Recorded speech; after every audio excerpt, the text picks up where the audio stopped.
애굽 왕이 히브리 산파 십부라라 하는 사람과 부하라 하는 사람에게 말하여 이르되, 너희는 히브리 여인을 위하여 해산을 도울 때에 그 자리를 살펴서 아들이거든 그를 죽이고 딸이거든 살려두라.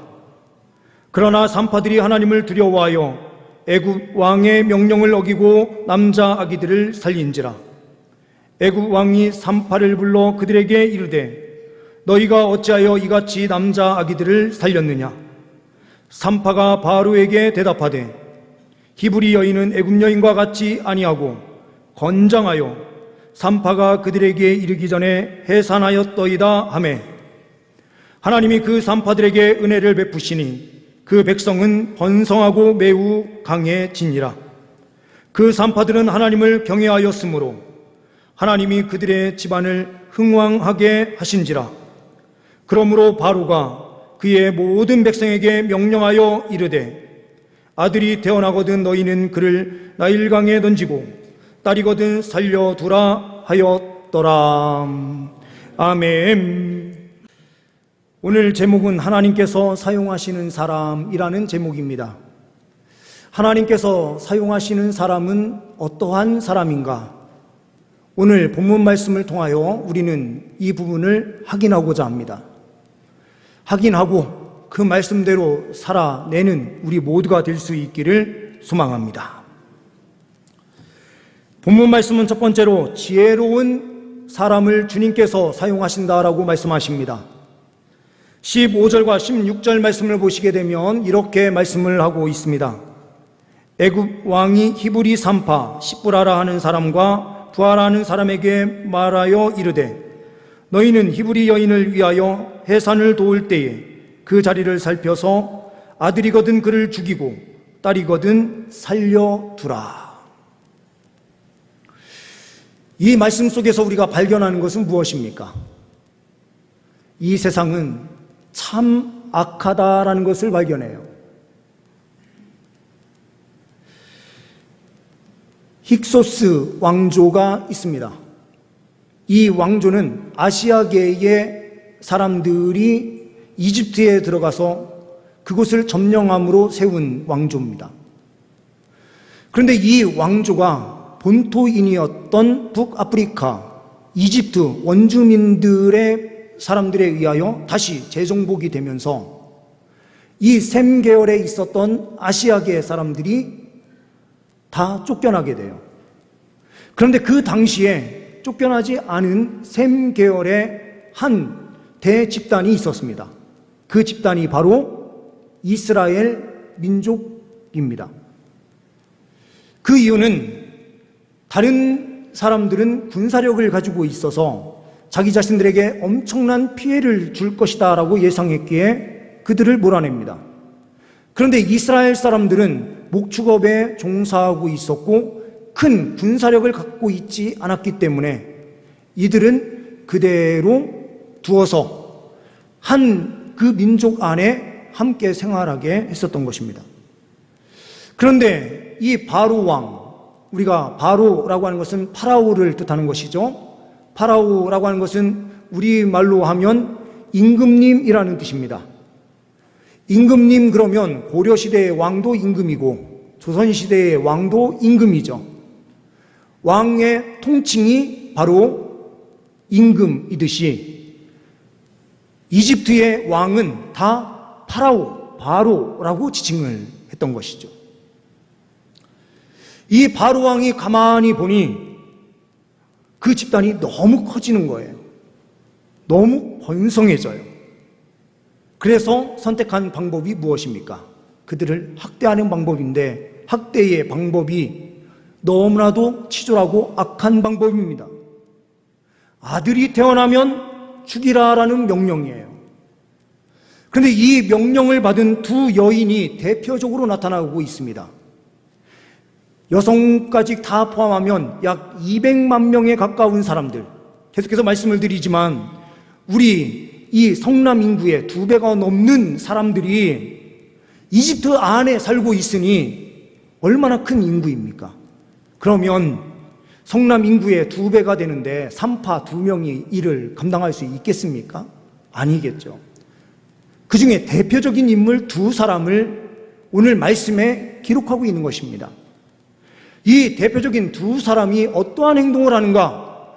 악한 세상에서 악한 지시가 내려오는데 악한 일에 함께 동조하지 않고 있는 지혜로움을 가지고 있어요. 진짜 지혜가 무엇입니까? 진짜 지혜는 성과 악을 구별할 수 있는 능력이 진짜 지혜예요. 그런데 바로 왕이 그 악함의 수단으로 세상이 생각해낸 가장 좋은 방법이라고 할 수 있는 그 방법이 이 두 여인이 볼 때에는 악한 방법이고 이것은 도저히 할 수 없는 일이었던 거예요. 이것을 알아보고 그들은 그곳에 동참하지 않습니다. 우리 그리스도인들의 삶은 어떻습니까? 직장 생활을 하다 보면 대기업에서 일을 하거나 아니면 조금 갑질할 수 있는 위치에 있는 기업들, 그리고 관공서 등에서 일을 하다 보면 자기 자신도 모르게 힘을 넣고 밑에 있는 그런 사람들을 깔아뭉기면서 우리가 무엇인가 일해야 되는 것처럼 생각할 때가 있어요. 근데 그 방법이 법적으로도 그렇고 우리가 볼 때에도 정당한 방법으로 진행되면 괜찮은데 정당하지 못한 방법으로 하라고 요구를 받을 때가 우리는 있습니다. 그때에 하나님의 사람들에게 필요한 것은 바로 하나님께서 주신 지혜입니다. 그 자리에서 우리가 어떻게 대처를 해야 하는지. 그런데 대처를 하더라도 우리가 영적으로 그 눈이 열려 있지 않으면 도저히 할 수가 없는 거예요. 하나님께서 원하시는 일인지 아닌지 분별하는 그 분별의 능력이 우리에게 먼저 있어서 그것을 판단해내고 그 일에 적극적으로 달려갈 때에 역사가 펼쳐지는 것이죠. 그러니 예수님께서도 사도들을 파송하면서 이렇게 말씀을 하시고 계십니다. 마태복음 10장 16절의 말씀입니다. 보라, 내가 너희를 보냄이 양을 이리 가운데로 보냄과 같도다. 그러므로 너희는 뱀같이 지혜롭고 비둘기같이 순결하라.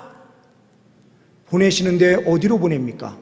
악한 이리가 있는 장소로 파송을 시키시는 것을 봐요. 우리가 나아가서 사는 그 삶의 장소는 평안하게 살 수 있는 장소가 아닙니다. 언제나 악으로 가득한 세상이에요. 이 이스라엘 아들들을 죽여서 마침내 메시아가 오시지 못하도록 하려고 하는 그들의 갖가지 수단들, 복음의 능력이 세상 가운데 나타나지 못하도록 하기 위하여 여러 가지 방법을 동원해서 옥죄는 방식.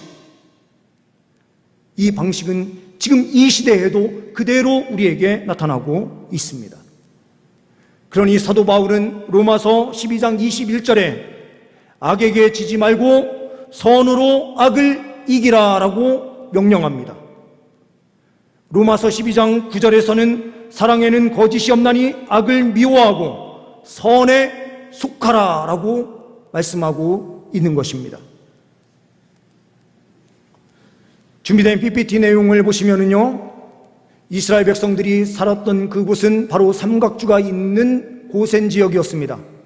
삼각주는 물이 빠르게 유속이 흘러가다가 천천히 흐르게 되어서 바닷가 그 앞쪽에 만들어지는 옥토의 지역을 우리는 삼각주다라고 표현합니다. 이곳은 농산만 지면 잘 되는 지역이에요. 그리고 목초지가 잘 자랄 수 있는 환경이라 목축업을 하고 있었던 이 이스라엘 백성들에게는 최적의 장소였죠. 하나님께서 요셉을 그 땅에 먼저 보내셔서 이곳을 먼저 보게 하셨고, 야곱을 중심으로 한 그 형제들이 다 함께 내려왔을 때 어느 땅을 달라라고 요구합니까? 요셉이 이야기해 준 대로 고센 땅을 달라라고 하는 요구 속에서 그곳에 정착하게 됩니다.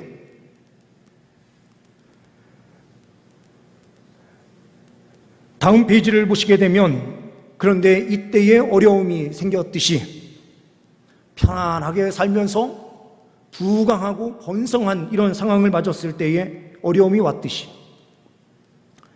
이 시대 우리의 삶도 똑같아요. 삶이 조금 평화로워지니 어떤 일이 펼쳐집니까? 이것은 6월 13일 MBN에서 나온 뉴스의 내용입니다. 여성 전용 찜질방에 수술 안 한 트랜스젠더 입장이라고 하면서 생물학적 여성 전용을 없애야 된다는 겁니다. 시애틀 지방법원에서 생물학적 여성 전용 정책을 삭제하라라는 판결을 내려요. 워싱턴 인권위원회에서는 성적 지향을 이유로 차별하지 말라라고 하는 판결을 내립니다.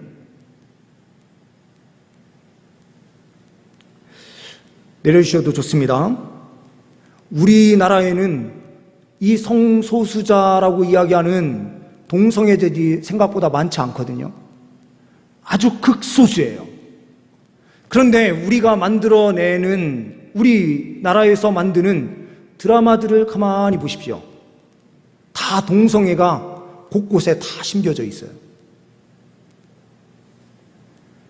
이제 드라마도 볼 수 없는 이런 상황이 우리 눈앞에 지금 펼쳐지고 있어요. 성소수자라고 하는 악한 지혜를 동원해서 만들어낸 단어, 성소수자, 소수자라고 하면요, 우리가 왠지 모르게 보호해야 될 대상인 것처럼 생각이 들거든요. 우리는 연약한 자를 그냥 내버려 둘 수가 없어요. 이것을 이용해서 성소수자라는 표현을 써서 자기들이 인권에 침해를 당하고 있다, 이렇게 주장을 한단 말입니다. 그러나 이 세상 98%가 넘는 우리 대한민국의 정상적인 삶을 살아가는 사람들이 보기 싫은 그런 부분을 우리는 드라마를 통해서 보면서 더 큰 어려움을 당하고 있어요.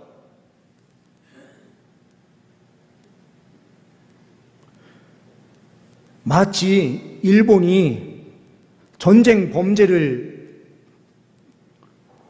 보이지 않게 하기 위해서요, 자기 민족은 연약한 민족이야 라는 것을 은연중에 드러내기 위해서 만들어낸 만화 캐릭터들 한번 보십시오.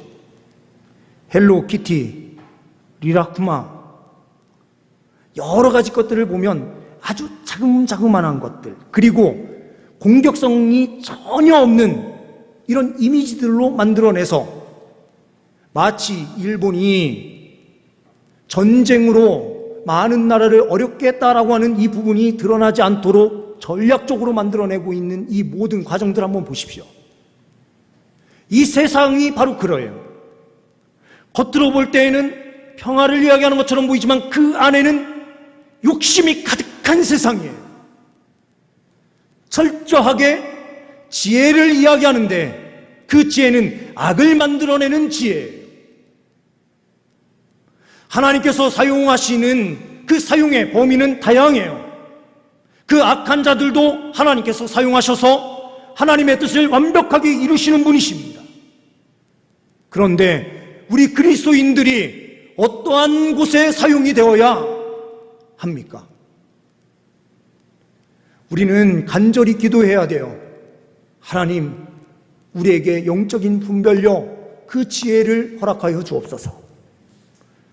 영적인 지혜가 있어야 우리는 정확한 판단을 내리고 선한 일에 선한 도구로 선하게 사용될 수 있는 것입니다. 이 세상은 점점 악으로 달려가지만 우리는 선함을 끝까지 선택하고 주의 영광을 선포할 수 있는 은혜가 있기를 소망합니다. 이곳에 있는 두 사람, 십보라와 또한 부하라고 하는 이 사람을 우리는 보게 돼요. 이 사람은 어떻습니까? 왕의 명령이 떨어졌을 때 왕한테 직접적으로 이렇게 이야기하지 않아요. 왕이시여, 왜 내가 사람을 죽여야 됩니까? 이렇게 말하지 않았어요. 순종하는 것처럼 했는데 그는 자기의 삶의 현장에서 어떻게 합니까?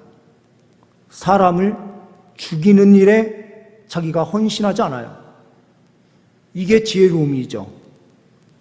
위에 사람의 뜻을 거스리지 않으면서도 그 안에서 지혜롭게 행동함으로 하나님의 그 완벽한 뜻은 그대로 실행되도록 하고 있어요. 그러니 우리는 두 번째로 보게 되는 것은 소명의식을 가진 사람을 하나님께서 사용하신다라는 사실을 보게 돼요. 17절 말씀을 보게 되면 이렇게 말씀하고 있습니다. 그러나 산파들이 하나님을 두려워하여 애굽 왕의 명령을 어기고 남자 아기들을 살린지라. 남자 아기들을 살려요. 산파라고 하는 말은 어떠한 뜻입니까? 제가 다음 사전을 찾아봤더니 이렇게 되어 있습니다. 아기를 낳는 것을 돕고 임산부와 신생아의 보건과 양호 지도 등의 일을 하는 사람, 이렇게 되어 있습니다.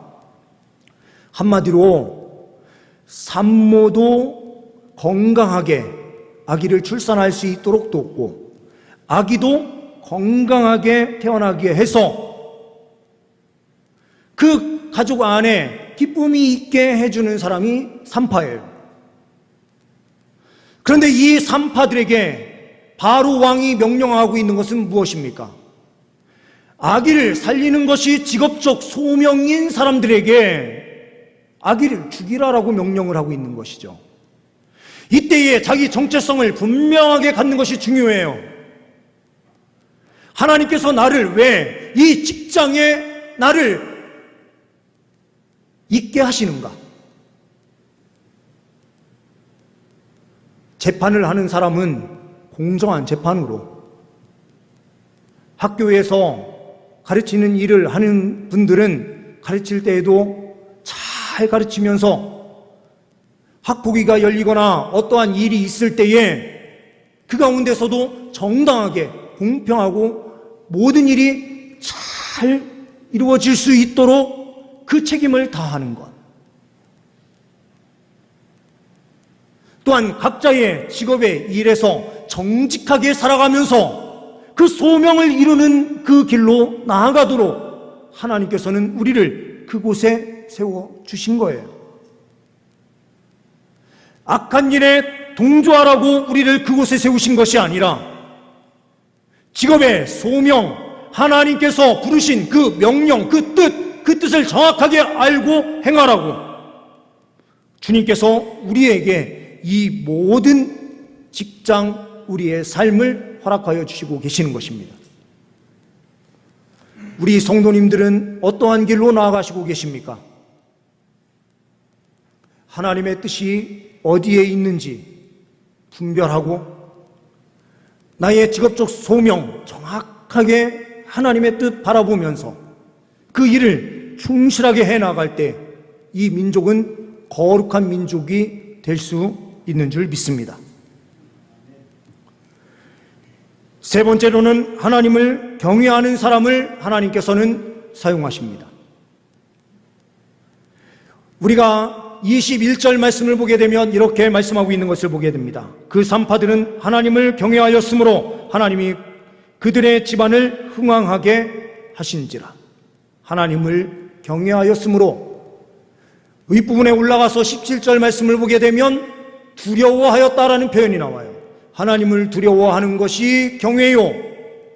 하나님을 경외하는 자는 하나님을 두려워할 줄 아는 거죠.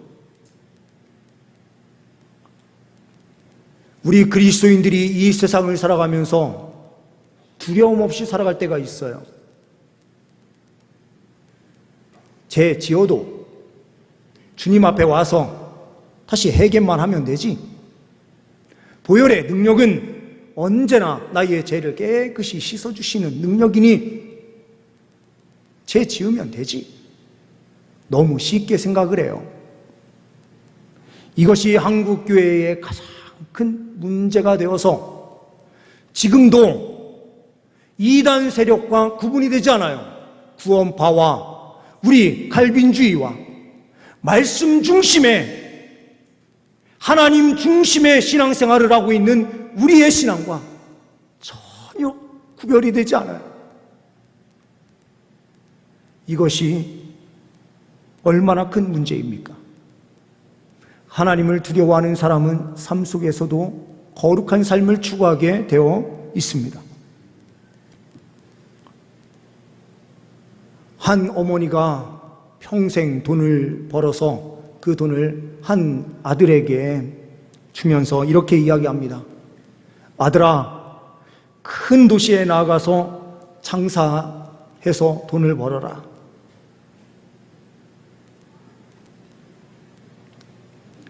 어머니가 평생 동안 벌었던 금화 40개를 가지고요. 그때 치안이 제대로 되어 있지 않아서 이게 도시로 나아갈 때까지 강도를 여러 차례 만날 수 있는 환경이었습니다. 그래서 외투에 그 안쪽에다가 이 금화 40개를 실로 다 꾸며서 안쪽에 다 안 보이게 넣어둔 거예요. 이 옷을 입고 가라. 그러면서 아들에게 딱 두 가지를 부탁해요. 아들아, 이 두 가지는 절대로 잊지 말아라. 하나님을 경외하는 것. 하나는 거짓말을 하지 않는 것. 이 아들이 외투를 입고 도시로 향하기 시작했습니다. 그런데 하루 정도 갔나요? 강도를 만나게 되었습니다. 강도가 있는 거 다 내놔 하니까 이 아들이 뭘 생각을 했을까요? 거짓말하지 말라라는 게 생각이 난 거예요. 그래서 이 강도들한테 이렇게 이야기하는 겁니다. 내 외투 안쪽에 금화 40개가 있습니다. 이러니까 이 강도들이 거짓말인 줄 알고 말머리를 돌려서 갔다는 거예요. 가고 있는데요, 두 번째 강도를 또 만난 거예요. 강도가 똑같이 물으니 아들이 또 뭐라고 했을까요? 거짓말하지 말라라는 게 생각이 나는 거예요. 그래서 다시 이야기합니다. 제 몸 안에 금화 40개가 있습니다. 이랬더니 강도들이 이 사람은 미친 사람이야, 정상이 아니야 하면서 말머리를 돌려서 그냥 가더랍니다. 하루 정도 더 갔는데 또 강도를 만난 거예요. 그때 그 강도의 우두머리가 똑같은 질문을 하는 거죠. 그랬더니 아들은 어떻게 합니까? 또 똑같이 답변을 합니다. 이 강도의 우두머리가 그 사람의 안쪽에 손을 집어넣어서 확인을 하는 거예요. 그랬더니 진짜 있는 거예요. 그런데 외투를 벗겨서 그 돈을 뺏어가는 게 아니라 자기가 들고 있었던 장총을 옆에 탁 놓으면서 곰곰이 생각을 하기 시작하는 거예요. 그러더니 질문을 합니다. 왜 당신은 사실대로 나한테 이야기를 하느냐? 그랬더니 이 아들이 이렇게 답변을 했습니다. 하나님을 경외하기 때문입니다. 이 말에 이 강도 우두머리가 변화돼서 하나님을 믿게 되었다라는 겁니다.